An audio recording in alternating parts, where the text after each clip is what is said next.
পুরনো কিংবা কম কনফিগারেশনের কম্পিউটারে আধুনিক সফটওয়্যার চালাতে গিয়ে নানা বিড়ম্বনায় পড়তে হয় ব্যবহারকারীদের। সেই সমস্যার সমাধানের লক্ষ্য নিয়ে নতুন অপারেটিং সিস্টেম তৈরি করেছে স্কুল শিক্ষার্থীরা।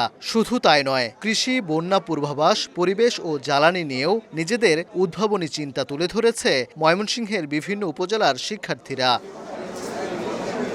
রোববার ময়মনসিংহ নগরের প্রিমিয়ার আইডিয়াল হাই স্কুলে অনুষ্ঠিত হয় জেলা পর্যায়ের স্টার্টআপ সায়েন্স প্রজেক্ট ও ইনোভেশন আইডিয়া শোকেসিং প্রোগ্রাম। ১৩টি উপজেলার বিজয়ী দল অংশ নেয় এই আয়োজনে। বিভিন্ন স্টলে নিজেদের উদ্ভাবন তুলে ধরে শিক্ষার্থীরা। কারো ভাবনায় সফটওয়্যার, কারো কৃষি, কারো পরিবেশ কিংবা নবায়নযোগ্য জ্বালানি।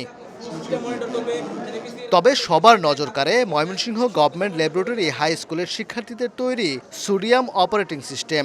দশম শ্রেণীর ৩ শিক্ষার্থীর তৈরি এই অপারেটিং সিস্টেম কম ক্ষমতাসম্পন্ন কম্পিউটারেও আধুনিক সফটওয়্যার সহজে চালানোর সুযোগ দেবে বলে দাবি তাদের। রয়েছে নিজস্ব ব্রাউজারও, যেখানে অনাকাঙ্ক্ষিত কন্টেন্ট ফিল্টার করার সুবিধা রাখা হয়েছে। স্যান্ডেলিনা সো, রূপচর্চায় আভিজাত্য। কম্পিউটার অন করতে ফোর্সড আপডেট আসে, আমার জরুরি একটা কাজ আছে, তো তখন ফোর্সড আপডেটের জন্য আমার অনেকক্ষণ ওয়েট করতে হয়। হ্যাঁ, তো এই ধরনের সমস্যা থেকে আমাদের মাথায় আইডিয়া আসে যে একটা অপারেটিং সিস্টেম বানানো যায়। পুরো বিশ্ব বাংলাদেশকে মনে করে যে হ্যাঁ, বাংলাদেশের মধ্যেও এমন ট্যালেন্ট আছে যে পুরো বিশ্বকে জয় করতে পারবে। আমরা যদি নির্দিষ্টভাবে আমাদের এই প্রজেক্ট বাস্তবায়ন করতে পারি, তাহলে আমাদের এই শহরের জন্য প্রয়োজনীয় সকল ইউরিয়া আমরা এখানে উৎপাদন করতে সম্ভব হব। সাধারণ এলপিজি গ্যাস থেকে অনেক তাপ বেশি দেয়, যেটা পরিবেশ বান্ধব। অন্য দেশের ভাড়া ঘোড়াগুলি নিয়ে এসে তারা বন্ধ করে আমরা আটকে যাব, অথবা তারা আমাদের লিকেজ করলে তথ্যগুলি এটা আমরা বুঝতে পারবো না।